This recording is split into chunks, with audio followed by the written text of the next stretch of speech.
Okay, I hope everyone is doing good. This is my second class today and we are going to study Constitution. पहली बात तो मैं clarity दे दूं आप लोगों को कि मैं कॉन्स्टिट्यूशन को पर से थियोरेटिकल अप्रोच लेकर नहीं पढ़ाने वाला हूँ, ठीक है। तो अगर आप यहाँ पे ये सोच के आ रहे हो कि मैं आपको आपकी थ्योरीज बता दूंगा, किसने क्या डेफिनेशन दी मैं वो बता दूंगा, that is not what I am going to do here. What I am going to do is give you exact idea of what a constitution is, how are rights and people's views related. ज़्यादा लंबी class होगी नहीं है, आपको समझना होगा कि constitution basics में है क्या, है ना. उसको समझने के लिए हमें सबसे पहले रिलेशनशिप समझनी होगी कॉन्स्टिट्यूशन की. तो उस सब के लिए हम आज ये क्लास रख रहे हैं. एक कॉन्स्टिट्यूशन क्या है उसे समझने के लिए, लॉ क्या है उसे समझने के लिए, और उससे रिलेटेड जो जो आगे आयाम तय होंगे उनको समझने के लिए हम आज ये क्लास रख रहे हैं. इसके बाद हम लोग इस पे बिल्डअप करेंगे नेक्स्ट सेशंस में. डिस्क्रिप्शन में मैं आपको ऑलरेडी कोल्ड वॉर के बारे में बता चुका हूँ. कोल्ड वॉर का नेक्स्ट सेशन मैं जल्दी शेड्यूल करूंगा. जिसको भी इंटरेस्टेड है कोल्ड वॉर के नेक्स्ट सेशन को ज्वाइन करने के लिए वो मुझे बता सकता है, वो उस पर ज्वाइन कर सकता है, रजिस्टर कर सकता है इस फॉर्म पर. बाइलिंगुअल क्लासेस चलेंगी एंड ये जो रजिस्ट्रेशन है मैं पहले बता दूं, हर संडे हम फ्री क्लासेस लेते हैं. तो फ्रेंड संडे को आप आओ, फ्री क्लासेस लो, चिल करो, एंजॉय करो. आपकी मतलब कॉल है वो. पर ये है कि अगर आपको प्रॉपरली प्रिपेयर करना है, तैयारी करनी है, तो मेरा रिकमेंडेशन ये है कि आप अच्छे से पढ़ाई करो और कोशिश करो कि रेगुलर होके आप पढ़ पाओ, तब मज़ा आएगा. नहीं तो फिर ऐसे तो फिर होता रहता है कुछ ना कुछ, है ना. चलो ठीक है. सबसे पहले हम ये वर्ड समझते हैं कॉन्स्टिट्यूशन, संविधान. ये किस चिड़िया का नाम है, क्यों हम इसे आज डिस्कस कर रहे हैं, क्या ये हमारे लिए कितना इम्पोर्टेंट है, हम पहले उसको समझ लेते हैं. देखो यार, एक बात हमें बहुत बेसिकली समझ लेनी है कि there is a big difference between constitution and law. कहने का मतलब कि संविधान और आपके जो कानून व्यवस्था है, जो विधि है, उनमें बहुत डिफरेंस है. आप अगर नए हो, पॉलिटी नहीं पढ़ रहे हो, पॉलिटिकल साइंस में आप लोगों ने ज़्यादा अभी अपना हाथ नहीं ट्राई करा है, तो मेरा ये ड्यूटी बनता है, सबसे पहले मेरा फर्ज बनता है कि मैं आपको ये बताऊं कि कॉन्स्टिट्यूशन और लॉ में क्या डिफरेंस है. ठीक है. Constitution itself is not law, it is not law. Constitution अपने आप में कानून नहीं है. बट अगर हम लोग थोड़ा सा और अच्छे से इसे समझने की कोशिश करें तो हमें ये समझ में आएगा कि constitution is provider of law. संविधान जो है वो विधि का पूरक है. संविधान विधि का पूरक है. कहने का मतलब है कि संविधान है तो विधि है, तो कानून है, तो न्याय व्यवस्था है. संविधान नहीं है, जब संविधान नहीं है तो कानून नहीं होगा.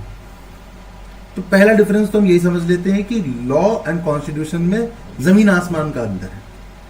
कॉन्स्टिट्यूशन डायरेक्ट करता है कि विधि कैसी होगी, लॉ कैसा होगा, आपके नियम कैसे होंगे, जो देश में कानून बनाए जा रहे हैं वो कानून कैसे होंगे, ये कॉन्स्टिट्यूशन डायरेक्ट करता है.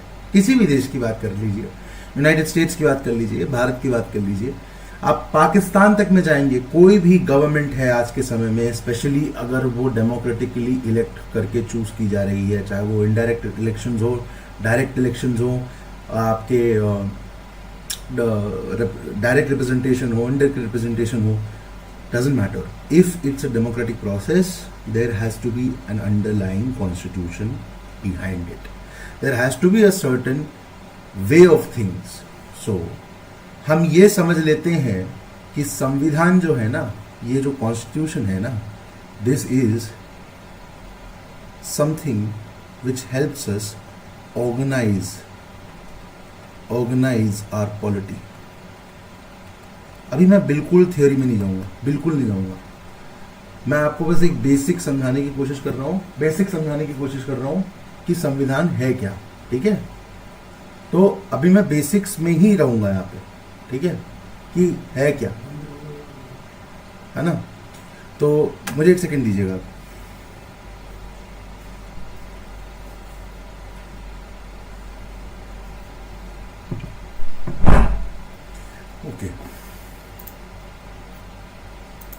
Sorry for that delay. कुछ चीज़ें होती हैं, इनको हम कह सकते हैं कि टाला नहीं जा सकता। ठीक है, चलिए, तो हम क्या समझ रहे थे कि ये एक मेथड है, एक इंस्ट्रूमेंट है टू ऑर्गेनाइज आवर पॉलिटी। क्या है? Constitution is a method and an instrument to organise our polity.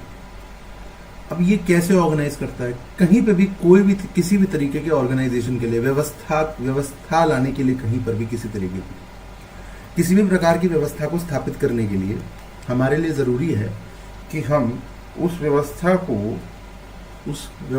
को एक तय नियम के अनुसार हम उसे स्थापित करें। ऐसा नहीं हो सकता कि हम कुछ भी कहीं पे भी लिख देंगे और वो नियम बन जाएगा, कानून बन जाएगा, है ना। तो कहने का मतलब है कि it is something that has to be agreed upon, क्योंकि आप बिना स्टेक होल्डर्स के अग्रीमेंट के ऑर्गेनाइज कर ही नहीं सकते ग्रुप्स को। अगर आपको अपने क्लास में भी 5-6 बच्चों को एक आइडिया के पीछे लाना है तो there has to be a certain agreement on certain issues. अगर वो अग्रीमेंट आप नहीं ढूंढ पा रहे हो, ये अग्रीमेंट आप अगर नहीं ढूंढ पाओगे, तो there is no way that you can organise a polity, or there is no way that you can organize your small group of small class of people. You cannot do that. It is fundamentally impossible for us to do that. Because अगर stakeholders ही, अगर मैं यहाँ पे आपको समझाने की जो कोशिश कर रहा हूँ वो ये है कि अगर stakeholders ही आपके जो stakeholders हैं यहाँ पर, ये stakeholders भी किसी एक प्रिंसिपल पे अग्री नहीं करेंगे, अगर ये स्टेक होल्डर्स किसी एक प्रिंसिपल पे अग्री नहीं करेंगे, तो हम कैसे कहेंगे कि हम अपने आप को ऑर्गेनाइज कर रहे हैं? नहीं कह सकते हमसे। अगर हमें खुद को ऑर्गेनाइज करना है तो we need some sort of an agreement. छोटी बात ये। अब ये अग्रीमेंट है, अब इस अग्रीमेंट के अनुसार ही हम बाद में जितने भी हमें डायरेक्टिव्स हैं, जितने भी हमें डिसीजन हैं, वो लेने पड़ेंगे। क्योंकि अगर हम कोई भी ऐसा डिसीजन या डायरेक्टिव लेते हैं जो कि इस अग्रीमेंट को वायलेट कर देगा, तो स्टेक होल्डर्स के इंटरेस्ट में खतरा पड़ जाएगा, स्टेक होल्डर्स डिसइंटीग्रेट कर जाएंगे। समझ रहे हैं आप? तो कॉन्स्टिट्यूशन इज नथिंग, बहुत इंपॉर्टेंट है, बहुत इंपॉर्टेंट समझना। Constitution is nothing but an agreement. अब ये अग्रीमेंट है, किनके बीच में अग्रीमेंट है? हम क्या कह रहे हैं? ये भाई अग्रीमेंट तो पार्टीज के बीच में होता है ना। हम कैसे कह सकते हैं कि ये एक अग्रीमेंट है unless and until we have some parties involved? ये स्टेक होल्डर्स जो मैंने आपको बताया, ये स्टेक होल्डर्स कौन है? सवाल उठना चाहिए मन में, ये कौन है stakeholders? Who are the stakeholders? What are they bringing on the table and why are we having this agreement? देखो, अगर आप लोग पॉलिटिकल साइंस पढ़ रहे हो और आपने वेस्टर्न पॉलिटिकल थॉट पढ़ा है, अगर आपने वेस्टर्न पॉलिटिकल थॉट भी नहीं पढ़ा है, आपने अगर इंडियन पॉलिटिकल थॉट भी पढ़ा है, आपने कौटिल्य को पढ़ा है, आपने मनु को पढ़ा है, या फिर अगर मैं वेस्टर्न पॉलिटिकल थॉट में बात करूं तो आपने रूसो को पढ़ा होगा, लॉक को पढ़ा होगा, हॉब्स को पढ़ा होगा, ये सब लोग अपार्ट फ्रॉम कौटिल्य, ये सब लोग एक सोशल कॉन्ट्रैक्ट की बात करते हैं। मनु भी करता है, मनु का थोड़ा सा डिफरेंट है बस। ये सब लोग एक सोशल कॉन्ट्रैक्ट की बात करते हैं। सोशल कॉन्ट्रैक्ट थ्योरी में अभी नहीं जाएंगे, हम ये समझने की कोशिश करेंगे कि how is constitution a social contract. हमारा जो संविधान है that is a social contract. Social contract क्या बताया? ये जो थिंकर्स थे इन्होंने ये बताया कि सोशल कॉन्ट्रैक्ट जो होता है वो बेसिकली स्टेट एंड सिटीजन्स के बीच में एक कॉन्ट्रैक्ट है, जिसमें सिटीजन्स कुछ राइट्स स्टेट को सरेंडर करते हैं, which are certain powers that the state has over the citizens, and in exchange for those rights, those surrendered rights, the state provides certain rights, fundamental existential rights to the citizen, and these rights and securities that are given to the citizens ये जो अधिकार एवं आपको जो भी सुरक्षा के लिहाज से, जो भी समाज में सामाजिक सुरक्षा के लिहाज से जो भी तत्व आपको दिए जाते हैं, ये आपके अधिकार बन जाते हैं। तो कॉन्स्टिट्यूशन क्या है? एक अग्रीमेंट है। किन के बीच में है? सिटीजन्स के बीच में है।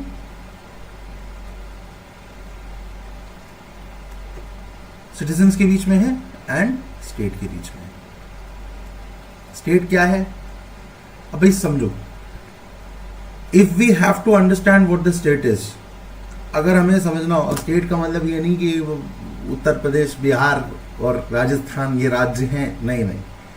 स्टेट का यहां मतलब है एक सोवरेन एंटिटी जो कि पावर एक्सरसाइज करने का अधिकार रखती है, लेजिटिमेसी रखती है over the people that have agreed to the idea of that state having that power. ठीक है, तो ये डुअल एंडेड चीज है, आप इसको एक में नहीं समझ सकते, आपको दोनों चीजों को साथ में लेके चलना पड़ेगा। ये डुअल एंडेड है। अगर आप ये देख रहे हो कि राज्य जो है या जो स्टेट है वो एग्जिस्ट कर रहा है, तो वो स्टेट एग्जिस्ट इसलिए कर रहा है क्योंकि हम उसे एग्जिस्ट करने देना चाह रहे हैं। आज हमारे संविधान की इज्जत क्यों है? क्योंकि लोग करना चाहते हैं। If we do not have a constitution, we will have a failed state, we will have nothing with us, we will have anything that can happen in the society can happen, there will be no law and order. Constitution is a provider of law and order. Therefore, citizens willfully surrender their rights to the Constitution, not rights. हम एकदम से ऐसे अधिकार नहीं कह सकते। कहने का मतलब है हम सारे फ्रीडम्स नहीं एंजॉय कर सकते। अगर हमें कुछ फ्रीडम्स एंजॉय करने हैं, अगर हमें बेसिक फ्रीडम एंजॉय करना है, तो हमें कुछ फ्रीडम्स को लिमिट करना पड़ेगा और कुछ फ्रीडम को रेगुलेट करना पड़ेगा। उसी limitation, regulation and enjoyment of freedoms को अगर हम लोग बाइंड करके एक अग्रीमेंट प्रस्तुत कर दें तो वो कॉन्स्टिट्यूशन बन जाता है। इतनी बात तो मेरे ख्याल से समझ में आ रही होगी। नहीं आ रही होगी कोई बात नहीं, हम और तरीकों से समझते हैं। मैंने आपको बताया कि संविधान एक ऐसी चीज है जो आपके लिए, अगर आप political science and international relation के स्टूडेंट हैं, अंतर्राष्ट्रीय संबंध एवं राजनीतिक चिंतन के स्टूडेंट हैं, शास्त्र के स्टूडेंट हैं, तो ये आपके लिए बहुत इंपॉर्टेंट है कि आप संविधान समझें अपना। क्यों है ऐसा कि हमारे संविधान में, इंडियन कॉन्स्टिट्यूशन में, क्यों है ऐसा कि इंडियन कॉन्स्टिट्यूशन में जो पहला चैप्टर है, पहला आर्टिकल है, पहली बात जो करी गई है वो टेरिटोरियल एक्सटेंट की गई है। आप समझो, आर्टिकल 1 से लेके 4 तक, आर्टिकल 1 से लेके 4 तक टेरिटोरियल एक्सटेंट की बात की गई है। यानी what will be defined as an area of control, geographic, geostrategic जो हमारा इन्फ्लुएंस है, डोमिनेंस है, जहाँ पे हमारी सॉवरेनिटी एक्सरसाइज होती है, जहाँ हमारे सॉवरेनिटी रिलेटेड क्लॉज हैं, हम अंदर क्या कर सकते हैं, बाहर क्या कर सकते हैं, ट्रांसफर ऑफ टेरिटरीज कैसे होता है, ये आर्टिकल 1 से 4 में निहित है। इंडिया क्या है? आर्टिकल 1 में लिखा है, India that is Bharat is a union of states. ठीक है, and not a federation of states, it's a union of states. ठीक है, it is N indestructible union of destructible states. ठीक है, अब जहां से जब हम आगे बढ़ते हैं, आर्टिकल 1 से लेकर 4 तक जब हम आगे बढ़ते हैं, तो हम ये देखते हैं कि अनुच्छेद 5 से लेके 11 तक, बेटा 5 से लेके 11 तक का जो डिस्कशन है वो इसी पर है कि कौन सिटीजन है। ये राज्य की जो जोग्राफिक टेरिटोरियल एक्सटेंट आपने बताई है, जो भौगोलिक समावेश है हमारे राज्य का, उसके कौन लोग सिटीजन कहलाएंगे, कौन लोग नागरिक कहलाएंगे, क्या कुछ मानदंड होंगे, what will be the factors that will define citizenship, what will be the factors that will deny citizenship to any individual. ये बहुत इंटरेस्टिंग बात है। अगर आपने नोटिस नहीं किया तो आप करना शुरू करो। संविधान पढ़ रहे हो तो देखो, जहां आर्टिकल 1 से लेके 4 टेरिटोरियल एक्सटेंट की बात होती है, स्टेट क्या है, अग्रीमेंट हम लोग पढ़ नहीं, this is an agreement. Don't think अरे ये तो कॉन्स्टिट्यूशन, नहीं, इसे एग्रीमेंट की तरह पढ़ो। अग्रीमेंट में पहले क्या होता है? आपने कभी सरकारी दस्तावेज देखे हैं सरकारी दस्तावेज? सरकारी दस्तावेज में अगर प्रॉपर्टी ट्रांसफर की बात होती है तो पहले प्रॉपर्टी के बारे में बताया जाता है, कहाँ है ना। फ्रंट पेज प्रीएम्बल हटा दो अगर उसका, प्रॉपर्टी के बारे में बताया जाता है, ये इतनी स्क्वायर फीट की प्रॉपर्टी है, ये यहाँ ऐसे ऐसे इनके नाम में है। सेकेंड चीज़ होती है वो होल्डर्स के बारे में, जो प्रॉपर्टी होल्डर होते हैं जिनको ट्रांसफर किया जा रहा है, उनसे रिलेटेड डिस्कशन होता है उस पर। वैसे यहाँ भी देखो, this is a legal agreement.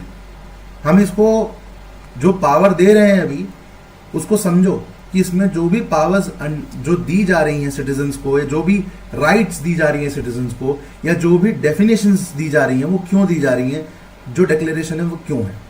Indian constitution में आर्टिकल 1 से लेके 4 तक जोग्राफिकल एक्सटेंट है, 5 से लेके 11 तक सिटीजन्स को डिफाइन करा गया है, एंड बहुत इंपॉर्टेंट बात, 12 से लेके 30 कहाँ तक, 32 तक, आगे भी है फंडामेंटल राइट्स की प्रोविजन, पर आर्टिकल 12 से लेके 32 तक राइट्स बताई गई।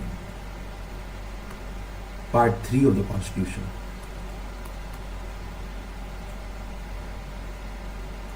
This is a very beautiful thing if you try to understand. बहुत सुंदर चीज है, इतनी भव्य चीज है। आप जब संविधान को इस तरह पढ़ेंगे तो आपको समझ में आएगा कि नहीं यार, this is something which is really gravitious, this is something which is really having some sort of gravity to it, कि हाँ कुछ सोच के बनाया गया है। ये ऐसे ही नहीं बस हमारे सामने लिख दिया गया, 4 पन्ने लिख दिए गए और हमें बता दिया गया अधिकार क्या है क्या नहीं है, कैसे है क्या है। हमने अभी आपको बताया कि constitution is nothing but an agreement, nothing but an agreement. It is an agreement between the stakeholders. Who are these stakeholders? They are the citizens and the state. Based on this agreement, laws are made. तो अभी इस agreement के idea को समझा जा रहा है। And जब पार्ट 3 में आते हैं तो हमें राइट्स की बात होने लगती है, फंडामेंटल राइट्स, फंडामेंटल प्रोविजंस की बात होने लगती है। सिटीजन्स को क्या मिलेगा, सिटीजन्स को क्या राइट्स दी जाएंगी, 12 से लेकर 32 के बीच में डिस्कस किया गया है। स्टेट क्या होगा, कोर्ट के पास जुडिशियल पावर्स क्या होंगी, जुडिशियल रिव्यू की पावर आर्टिकल 13 में दी है। 14 से लेकर 32 तक राइट्स को ही डिस्कस करा गया है। तो मैं अभी उसमें नहीं जाऊंगा, उस डिटेल में फंडामेंटल राइट्स नहीं पढ़ना है आज। हमें ये समझना है कि जो हमारा कॉन्स्टिट्यूशन है, और इसके बाद से जब आप 32 के बाद जब आप आगे बढ़ेंगे तो पार्ट 4 आ जाता है। पार्ट 4 क्या है? Directive principles of state policy, DPSP.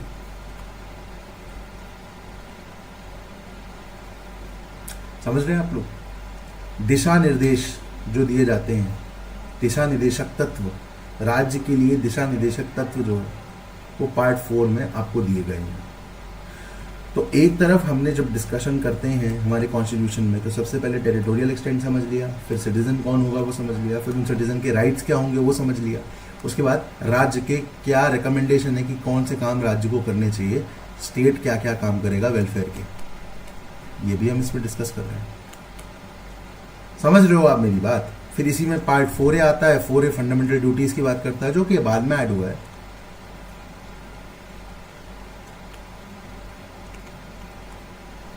लेकिन I hope you are understanding what I am trying to tell you.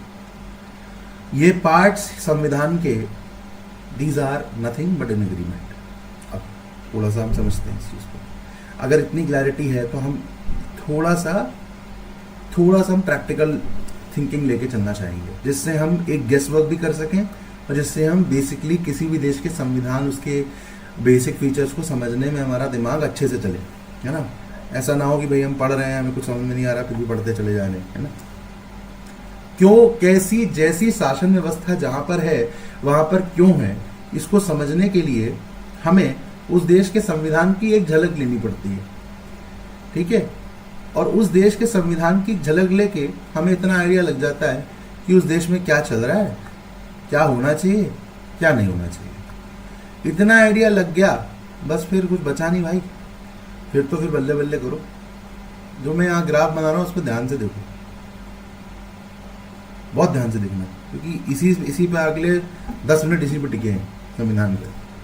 और ये बहुत प्रैक्टिकल बात है कहीं भी देखोगे मिल ही जाएगी, ऐसी चीज नहीं है जो छुपे किसी से।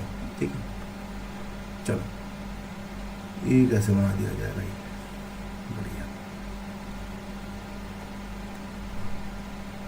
फॉर एग्जाम्पल अगर मैं आपसे कहूं कि ग्राफिकल रिप्रेजेंटेशन के थ्रू ये दिखाया जाए कि ग्राफिकल रिप्रेजेंटेशन के थ्रू हम ये दिखाने की कोशिश करें कि कॉन्स्टिट्यूशन वर्क कैसे करता है, कि कंट्रीज के बीच में राइट्स एंड एग्रीमेंट्स का जो बैलेंस है अगर उसे स्टैब्लिश करना है और ये दिखाना है कि how does a constitution work, अगर हमें वही समझाना है तो कैसे समझाएंगे हम लोग? सोचा है आपने कभी? यही तो इंपॉर्टेंट चीजें होती हैं जो सोचनी चाहिए हमें। How does a constitutional work, पहली बात तो ये। दूसरी, कहाँ वेटेज ज्यादा दिया जा रहा है? वेटेज किसको ज्यादा दिया गया है? वेटेज मतलब क्या राज्य के पास ज्यादा ताकतें हैं? और अगर राज्य के पास ज्यादा ताकतें हैं तो उसका मतलब क्या है ना? वेटेज किसको दिया जा रहा है, इस पर क्वेश्चन पूछ रहे हैं। ये सब सवाल पूछोगे तभी अपने आप से आंसर ढूंढ पाओगे, तभी से चीजें समझ पाओगे कि क्या है क्या नहीं है। अब मान लो कि ये एक तरफ हम लोग राइट्स कहते हैं, these are rights and these are powers of government, authority है जो गवर्नमेंट के पास, power of the G power of the G, rights of the P. ठीक है, rights of the people, power of the government. इन्हीं के बीच में एक बैलेंस की को तो हम कॉन्स्टिट्यूशन कहते हैं कि नहीं कहते हैं? अभी तो मैं पढ़ा रहा था, है ना? अरे यार ये तो एक तो BS पे बताता नहीं है कि ऐसे ऐसे कट गया है, अभी दिख रहा होगा, मोस्ट प्रोबेबली दिखना चाहिए। ओके ठीक है। नाउ अब इस ग्राफ को मैंने इन्वर्टेड बनाया है, इन्वर्टेड। अगर इन्वर्टेड मतलब उल्टा है, उल्टे का मतलब क्या है? एरो ऐसे होता है, हमने एरो ऐसे होता है, ऐसे इस डायरेक्शन में जाता है जब हम डायरेक्टली प्रोपोर्शनल की बात करते हैं, पर ये इन्वर्टेड है। क्यों है इन्वर्टेड? क्योंकि यहां पर हमें बेसिक सा सेंस लगाने की कोशिश करेंगे, एक आइडिया लगाने की कोशिश करेंगे और इसी से समझने की कोशिश करेंगे कि वही है क्या, कॉन्स्टिट्यूशनल फंक्शन कैसे करता है। भाई एक बात तो हमें समझनी है, जिन लोगों को थोड़ी बहुत पावर डायनेमिक पता है, दुनिया कैसे चलती है, आइडिया लगाना जानते हैं दुनिया के बारे में, वो ये भी जानते होंगे कि जितनी ज्यादा राज्य के पास ताकत होगी, जितनी ज्यादा राज्य के पास ताकत होगी, the more power that a government has on its people, the less there are rights for the people. समझ में आ रहा है? देखो यहां देख लो भाई, दिस इज 0, देखो this is 0, this is for example हम यहां पे 10 मान लेते हैं, दिस इज ऑल्सो 10। ठीक है, 0 से 10 राइट्स ऑफ पीपल, 0 से 10 पावर ऑफ गवर्नमेंट। जब हम rights of government, right power of government की बात करते हैं कि ज्यादा से ज्यादा, मान लो यहां पे 9 है, यहां पे कितनी रह जाएगी? 1। कहने का मतलब है कि देयर इज अ उल्टी रिलेशनशिप, जितनी ज्यादा राइट्स देंगे पीपल को उतनी ही कम पावर होगी गवर्नमेंट के पास, और जितने ज्यादा पावर होंगी गवर्नमेंट के पास उतनी कम राइट्स होंगी पीपल के पास। यानी नागरिकों के पास जो अधिकार हैं वो इनवर्सली प्रोपोर्शनल हैं, जो शक्तियां हैं राज्य के पास हैं, जो शक्तियां सरकार के पास हैं। यदि सरकार की शक्तियां ज्यादा हैं तो नागरिकों की शक्तियां अपने आप कम हो जाएंगी।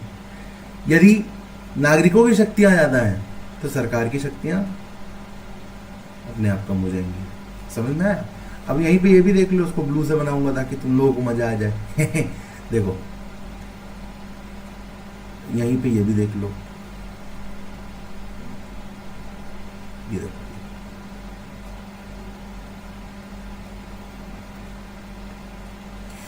यहां पर नागरिकों के राइट्स को मैंने लगभग 10 पहुंचा ही दिया है, यहां पे 10 तक पहुंचा दिया है सिटीजन्स राइट्स को, people of rights of people को। वहीं देख लो गवर्नमेंट को 0.51 पे फंसी हुई है। अब क्या है, देखो ये दोनों एक्सट्रीम सिचुएशंस होती हैं जिसके वजह से एक्सट्रीम रिजल्ट्स देखने को मिलते हैं। ठीक है, ये जो गवर्नमेंट है ना, ये गवर्नमेंट इज ये जो इस तरफ जो स्टेट बन रही है आपकी, इस पॉइंट पे जो स्टेट बन रही है आपकी, ये जो स्टेट है आपकी, ये ड्रैकोनियन भी हो सकती है, टोटलिटेरियन भी हो सकती है, आपकी अधिनायकवाद में विश्वास रख सकती है ना, ऐसी ऐसी राज्य व्यवस्था तैयार कर सकती है जिसमें नागरिकों के पास किसी भी तरीके का कोई भी अधिकार ना बचे, ज़्यादा से ज़्यादा हस्तक्षेप कर सकती है, मैक्सिमम इंटरफेरेंस कर सकती है लोगों के लाइफ में। वहीं पे अगर हम यहाँ बात करें तो यहाँ पर स्टेट का इंटरवेंशन बहुत कम हो जाता है लोगों के राइट पे। तो सरकार के ऊपर दबाव बहुत बनाया जा सकता है लोगों द्वारा, है ना, अलग अलग आइडियाज़ को लेके।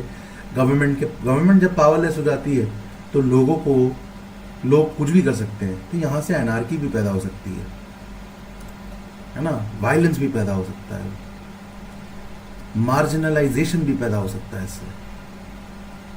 अब आप इसके एग्जाम्पल्स मैं आपको दिखाता हूँ कहाँ मिलेंगे आपको। देखो इसके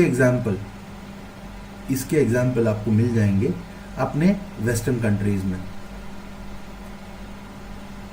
वहां पे आप अगर देखो तो राइट्स और पावर ऑफ गवर्नमेंट के बीच में एक बहुत ज्यादा इनवर्स रिलेशनशिप आती है, जहां पे राइट्स के ऊपर वेटेज ज्यादा होता है। तो जहां राइट्स के ऊपर वेटेज ज्यादा होगा वहां गवर्नमेंट लिमिटेशंस कम लगा पाएगी। और जहां पर भी आप देखेंगे कि यहाँ पे ड्रैकोनियन पॉलिटिक्स चल रही है, एक तरीके से डिक्टेटोरियल टेंडेंसीज डेवलप हो रही हैं गवर्नमेंट्स के अंदर, है ना, वहाँ पर आप ये देखेंगे वहाँ पे सिटीजन्स के लिए किसी भी तरीके की बेनिफिशियरी राइट्स नहीं मौजूद है। क्यों? क्योंकि वहाँ पर गवर्नमेंट लगातार इंटरप्शन कर रही है, इंटरफेरेंस कर रही है सिटीजन्स के वर्किंग के साथ। Government is not considering itself as a means, it is considering itself as an and.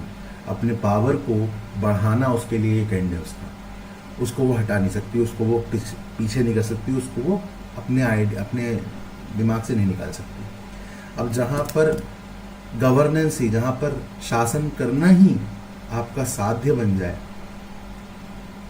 तो फिर शासन को स्थापित रखने के लिए, शासन को सुचारू रूप से चलाने के लिए आप जनता, नागरिक जो उनके अधिकार हैं उनको साधन बना लेंगे। ठीक है। अब ये जो डिबेट है ना, स्टेट इज अ मीन और एंड, इसकी डिबेट बहुत लंबी है, उस पर नहीं जाएंगे। लेकिन एक अच्छा कॉन्स्टिट्यूशन, अब आप भी सोच ही रहोगे कि अच्छा कॉन्स्टिट्यूशन कहाँ निकल के आएगा। भाई एक सिंपल सी बात है, एक्सट्रीम्स में जिनकी ज़िंदगी चलती है फिर वो एक्सट्रीम में ही रह जाते हैं, फिर कुछ कर नहीं पाते वो, है ना। तो क्या ऐसा किया जाए? तो बाबू बीच का रास्ता निकाल लिया जाए। थोड़ा सा अगर इधर भी लीन कर लेंगे तो कोई प्रॉब्लम नहीं, इधर नहीं कर सकते लीन, इधर कर सकते नहीं, ठीक है। बीच का रास्ता अगर निकाल लेंगे तो थोड़ा मज़ा आ जाएगा, थोड़ा शॉर्ट हो जाएगा मामला। अब ये बीच के रास्ते के लिए तैयारी करनी पड़ेगी। तो ऐसी गवर्नमेंट हो जाए, ऐसी सरकार, ऐसी राज्य व्यवस्था तैयार हो जहां नागरिकों को अधिकार भी ठीक ठाक मिले और गवर्नमेंट के पास पावर्स भी ठीक ठाक हो। तो ये एक ना, ये गोल्डन बैलेंस तैयार होगा आपका एक। इसमें थोड़ा सा हम लोग लीन कर रहे हैं नागरिकों की तरफ। हालांकि गवर्नमेंट के पास भी लिमिटेड, ऐसा कोई बहुत बड़ी बात नहीं है कि गवर्नमेंट के पास पावर्स नहीं है, गवर्नमेंट एक्ट नहीं कर सकती चीज़ों पे, लॉ एंड ऑर्डर मेंटेन कर सकती है, एनआरकी आने से रोक सकती है। क्योंकि देखो एक बात समझो, संविधान क्यों बना संविधान? एक समाज को संगठित रखने के लिए, ऑर्गेनाइज रखने के लिए। ये बात कुछ लोग समझ नहीं पाते हैं, उनको दिक्कत बहुत आती है समझने में। कुछ एक्सट्रीम थिंकर्स भी इस चीज़ को समझ नहीं पाते हैं। अगर कॉन्स्टिट्यूशन आपका पूरी तरह अल्ट्रा लिबरल आइडियाज़ की तरफ चलने लगेगा, मैं अब पहली बात तो बहुत सारे लोगों को लिबरल्स का मतलब नहीं पता, वो इंटरनेट पे लिबरल कुछ अलग ही मीनिंग लगा के चलते हैं, उससे हमें मतलब नहीं रखना है। मेरे कहने का मतलब है कि अगर आप फ्रीडम एंड लिबर्टी इन सबको बहुत ज़्यादा वेटेज दोगे, मैं नहीं कह रहा हूँ कि बिल्कुल नहीं देना चाहिए, मैं कह रहा हूँ बहुत ज़्यादा वेटेज दे दोगे तो बहुत ज़्यादा इंडिविजुअलिज्म पैदा आ जाएगा समाज में, बहुत ज़्यादा इंडिविजुअलिज्म आपको दिख जाएगा, व्यक्तिवाद बहुत ज़्यादा दिख जाएगा, व्यक्ति संगतता बहुत ज़्यादा दिख जाएगी, जिसके कारण समाज का जो मूल ढांचा है कलेक्टिव वेलफेयर, कलेक्टिवाइजेशन का, वो खत्म हो जाएगा। एकजुट रह के चलेंगे तभी तो समाज बनेगा। लेकिन अगर हम अभी से ये सोच लें कि नहीं, हमें तो इंडिविजुअल पे फोकस करना है, देखो इंडिविजुअल पे फोकस वहाँ करा जाए जहाँ पर ज़रूरी है, इंडिविजुअल राइट्स पे फोकस करा जा सकता है, पर अगर सोशल फंक्शन है, ऑर्गेनाइज सोसाइटी को हार्म कर रहा है कुछ भी जो इंडिविजुअल एक्सरसाइज कर रहे हैं, तो उसको वहाँ पे लिमिट करना चाहिए। इसीलिए एक ऑर्गेनाइज सोसाइटी बनाने के लिए तो हमने कॉन्स्टिट्यूशन की बात करी कि एक अग्रीमेंट होना चाहिए भाई स्टेक होल्डर्स के साथ में, संविधान बनना चाहिए। और इसीलिए आप देखोगे कि this agreement is amendable, this agreement is amendable. Amendable मतलब इसमें संशोधन लाए जा सकते हैं समय के साथ। भाई जैसे जैसे समय बदलेगा वैसे वैसे समाज बदलेगा, वैसे वैसे समाज के अंदर जो स्टेक होल्डर्स हैं वो बदलेंगे। अब कुछ लोगों को बहुत ज़्यादा प्रॉब्लम हो जाती है जब नए ग्रुप्स आके खड़े होते हैं, अपने अधिकारों की बात करते हैं। भाई पॉलिटिक्स है ये, this is something that happens on a daily basis. You can not से कि भाई ये तो गलत है वो तो सही है। हमारे लिए जो इम्पोर्टेंट है वो ये है कि हम ये समझें कि कैसे सोसाइटी के जितने स्टेक होल्डर्स हैं, इंपॉर्टेंट स्टेक होल्डर्स हैं, उनको हम लोग ऑर्गेनाइज कर कर चल सकें। अब इसमें कुछ लोग कहेंगे कि अरे जिनके जो खुद के स्टेक होल्डर्स नहीं है, भाई देखिए बात समझिए, जो बहुत छोटे यूनिट्स हैं, जो बहुत ज़्यादा माइनॉरिटी के अंदर हैं, जो 1-2% बनाते हैं, they are also citizens, they also require to be there and present, they also have their rights, everyone has their rights.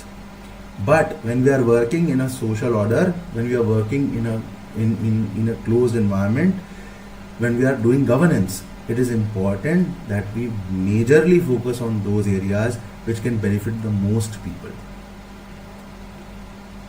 We cannot formulate policies on the basis of individualism. इसीलिए हमारा संविधान भी इंडिविजुअलिस्टिक नहीं है।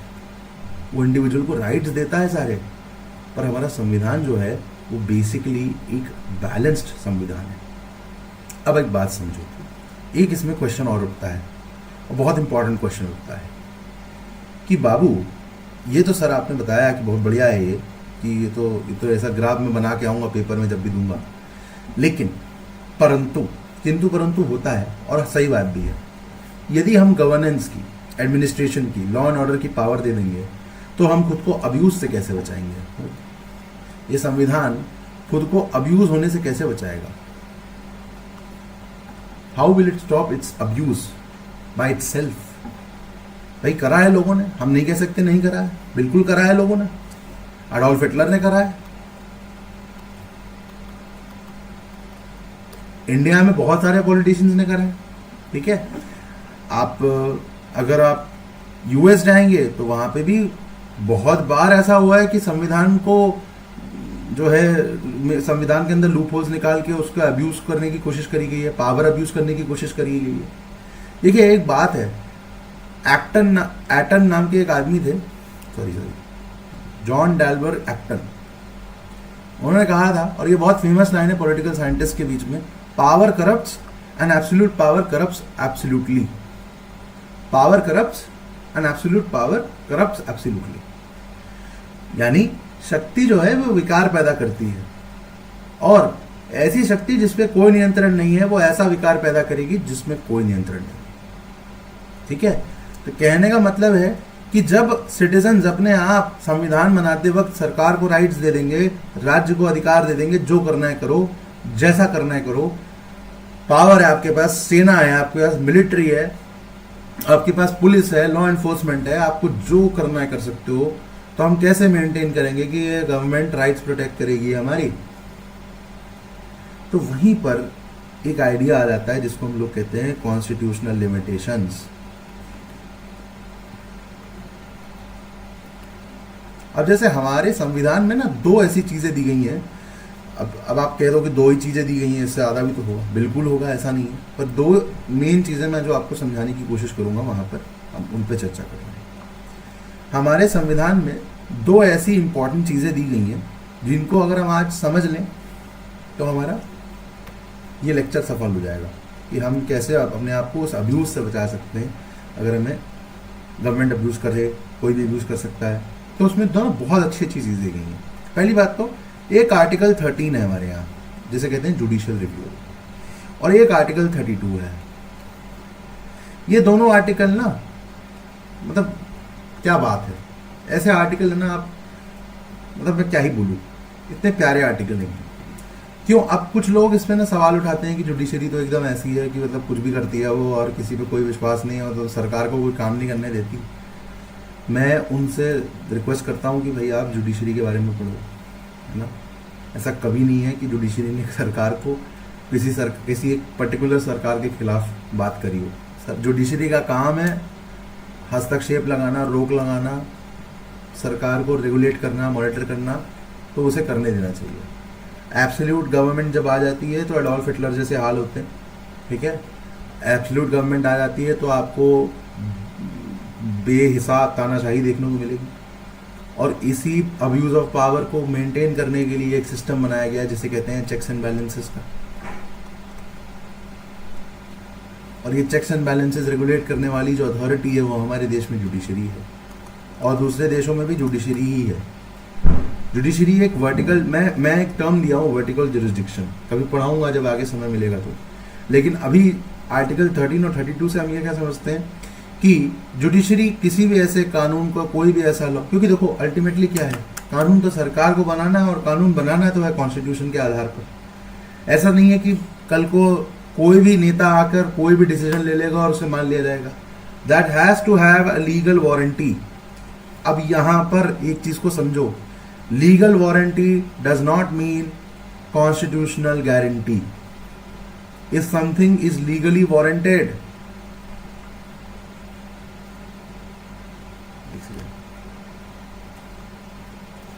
that does not automatically means it's constitutionally guaranteed। तो थोड़ा सा difficult बात हो गई है, मेरे को समझ नहीं आ रहा ये क्या बोल दिया इन्होंने, ऐसे कैसे मैं कर लूंगा, अब ये समझ नहीं आ रहा मुझे। This is very difficult. नहीं, कोई डिफिकल्टी नहीं है, सिंपल सी बात है। लीगल क्या है? Legal is a process, it is a procedure, ठीक है।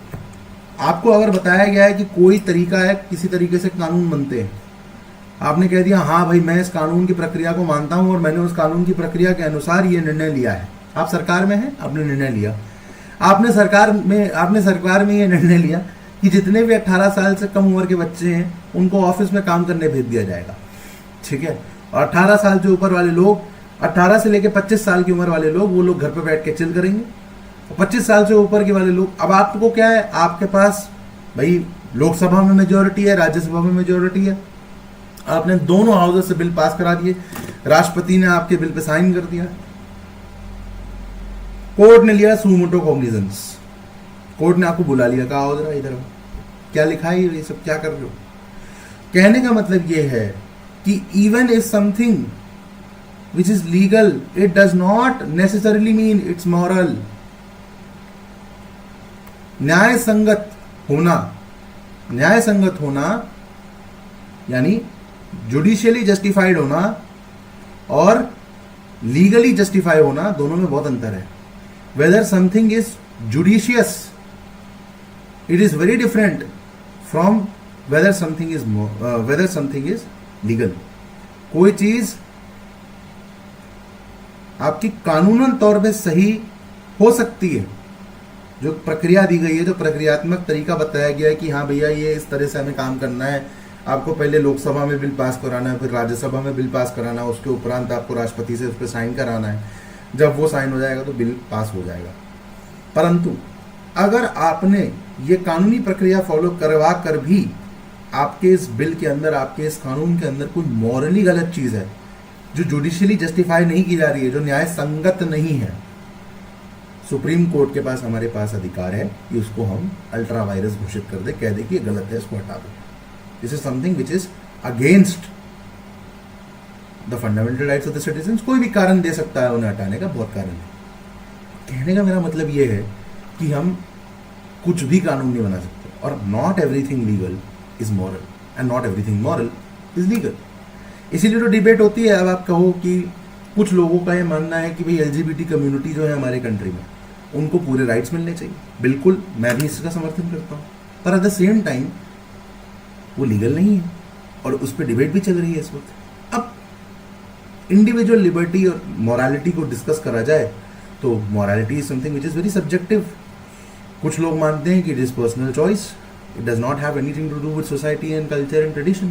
कुछ लोग उसको बहुत ज्यादा इंट्रिंसिक मानते हैं, society and culture and tradition.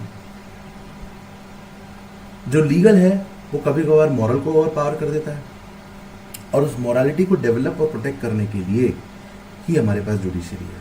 क्योंकि ये मॉरल्स के साथ ही, एक प्रिंसिपल के साथ ही आप अपनी सरकार चला सकते हैं, आप अपनी गवर्नमेंट चला सकते हैं, आप अपने लॉज बना सकते हैं। अगर कहीं पर भी कॉन्स्टिट्यूशनल प्रिंसिपल्स कॉम्प्रोमाइज़ होंगे तो वहाँ पर हमें किसी चेक्स एंड बैलेंसेस की ज़रूरत होगी। आप किसी भी कानून की बात कर लो, कोई भी कानून की बात कर लो, चाहे वो पॉजिटिव कानून हो चाहे वो नेगेटिव कानून हो, अगर वो सिटीजन्स के किसी भी राइट को हैम्पर कर रहा है, no matter how much legal कानून इज, दैट कानून will have to go. And that my friends is what I call, or what everyone calls, guarantee of safeguards.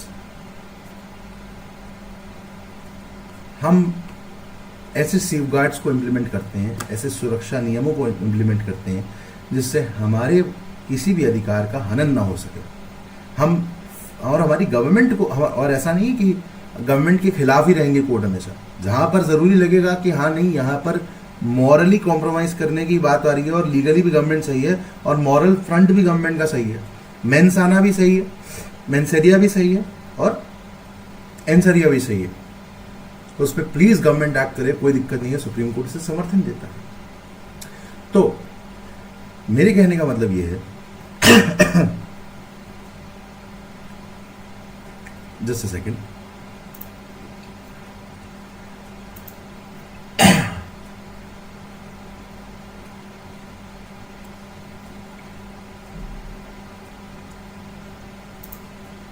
मेरे कहने का मतलब ये है कि इस कॉन्स्टिट्यूशन पे अगर हमें सेफगार्ड्स चाहिए तो हमें एक ऐसी इंस्ट्रूमेंट की ज़रूरत पड़ेगी जो गवर्नमेंट को, एग्जीक्यूटिव को चेक पे रख सके, गवर्नमेंट से सवाल जवाब कर सके, लोगों के लिए सवाल कर सके, लोगों की रिप्रेजेंटेशन कर सके एंड लोगों के लिए एक सेफगार्ड के रूप में खड़ा हो सके।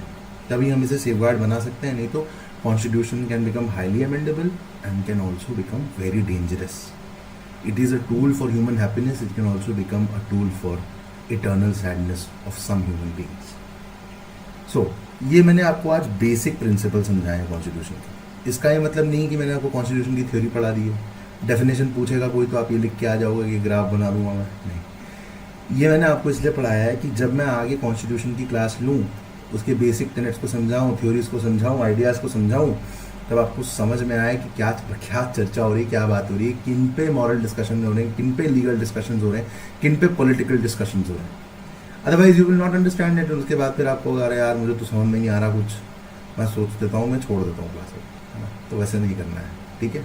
क्लास टाइम से अटेंड करिए, मेरे वीडियोज़ को देखते रहिए, लाइक करिए मेरी क्लास को, और मैं तो आपसे यही अनुरोध करूँगा कि अगर आपको लगता है कि मैं किसी और टॉपिक पे क्लास ले सकता हूँ तो मुझे बताइए कौन से टॉपिक्स पे आप चाहेंगे मुझसे डिस्कशन, मैं उस पर डिस्कशन करूँगा। होप आज की क्लास आपके लिए हेल्पफुल रही हो। Thank you. जय हिंद, जय भारत।